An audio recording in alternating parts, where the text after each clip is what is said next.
We've just rolled into one of the most in-demand race shops in Australia. Welcome to the headquarters of KRE Race Engines. As you can see, the guys have got plenty to do over the Christmas break.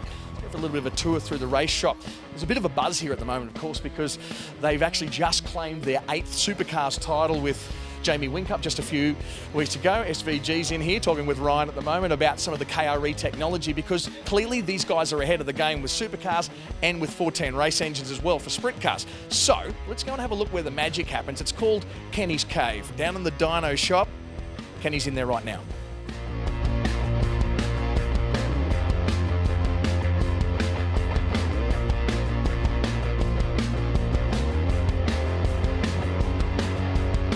So it's not often that people get access to Kenny's Cave, so let's have a chat to the man who is Mr. KRE.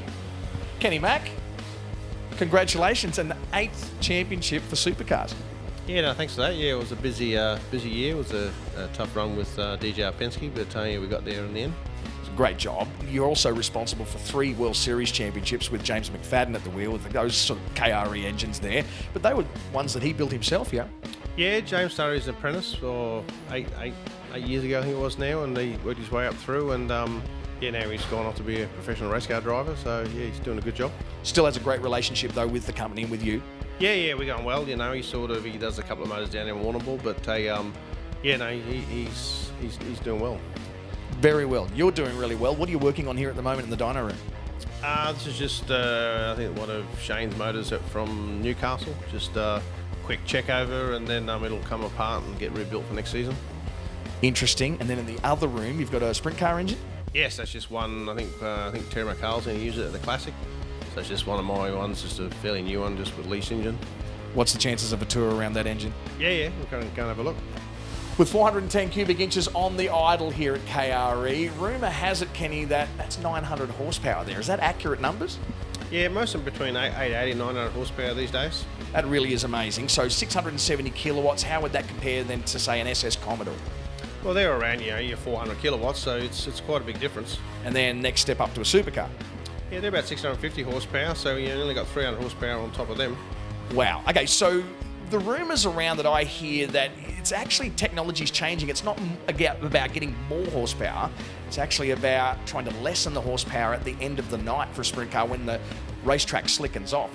How do you do that? Yeah, that's correct. I mean, these days they make so much power that the racetrack can only hold it so much. So if you can get in there for qualifying early in the night, and then which makes your night easier as it goes on, but then it's a matter of detuning the engine enough as the track slickens off so your lap time matches your power. Can you show us how that happens, like actually on the engine? Yeah, no problem.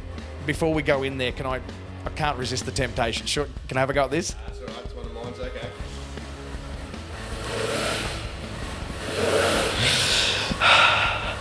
Let's go and have a look.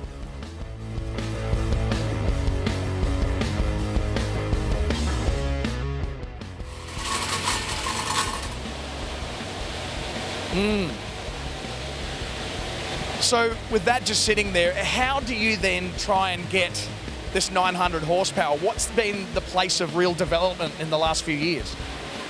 To get the power's all been in the cylinder head and manifold. A little bit of camshaft, but that's more, keeping the valve trained. They can turn a lot of RPM these days. The early days you only turn 83, 8400. Now they can turn 9400, so they're a lot more reliable with the RPM.